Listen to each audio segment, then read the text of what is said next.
Coach, just your reaction to being in the NIT and kind of the excitement around playing postseason basketball. Yeah, obviously we wanted to play in the NCAA tournament. That was disappointing. But to keep playing, to keep getting these guys better, I mean, it's definitely something that we're excited about, and we're not gonna take it for granted at all.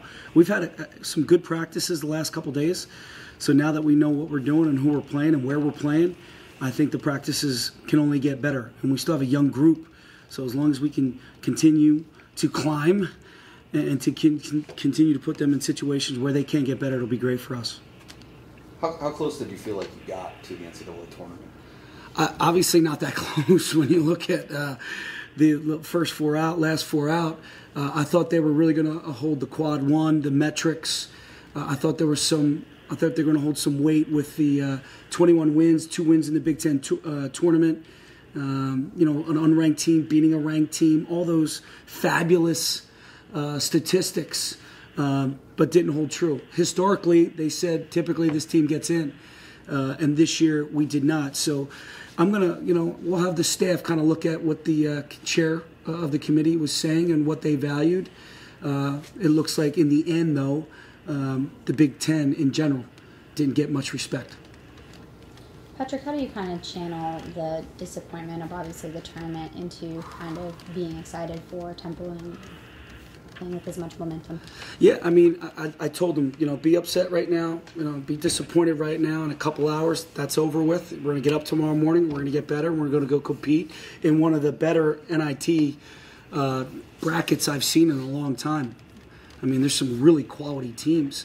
So I think the fact that we put ourselves to 21 wins and we put ourselves in the position to play in such a great tournament, it should be easy to get them ready to play. What did you guys do? Did you watch the selection show? And a follow-up, what is Mike Watkins' status? He's probably going to be out for the NIT. We watched it together in the film room right behind you. We found out just like everybody else did. So when you get a lot of guys that are invested, there's emotions, there's disappointment. And, for the first time in 7 years, we watched it as a team, and we put ourselves in position to be a bubble team. And we're going to learn from that, and we're going to understand every rep matters, every game matters, everything matters that we do to make sure we're in the NCAA tournament for next year. It can be hard for any team when you feel like you're in the bubble and in that situation when you get to the NIT to care. Do you think that playing Temple, that familiarity, all of the 100 million ties between these two programs, does that help get your guys up for a game that maybe is not the one that they wanted to be playing in? I think after Madison Square Garden, we knew we were going to be right there but we were going to still play. And from just talking to the team and talking to some of the players, I think they were excited about playing either way. But the fact that it's Temple, definitely helps the situation. I'm just, your thoughts, your knowledge, your familiarity with Temple, the staff, the players, what extent is that exactly everything you know?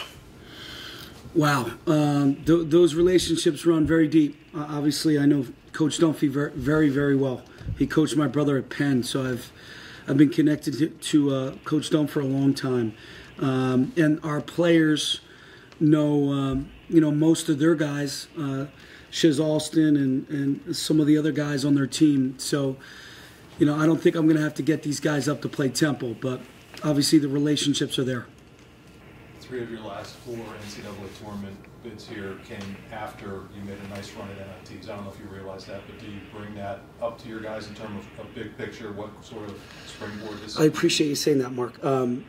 I do know that. They don't know that. And we're going to stay present. This is all very new, which is a good thing. So we'll wake up tomorrow and we'll kind of address those things. I appreciate you saying that, though.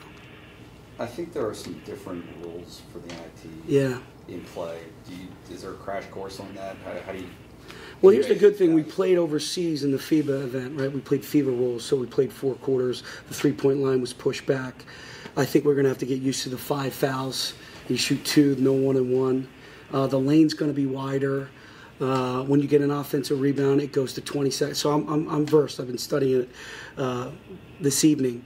So I'll get the guys prepared for that. We'll do some scrimmaging, and we'll kind of get ready for that. Do you anticipate it to be drastically different? Or Well, it's going to be a drag. I mean, because there's no 1-on-1. You get to that 7 foul mark, and you're usually shooting 1-on-1. But then it's 5, and now they clean it for the next quarter, so it goes to 5 again, which I'm for.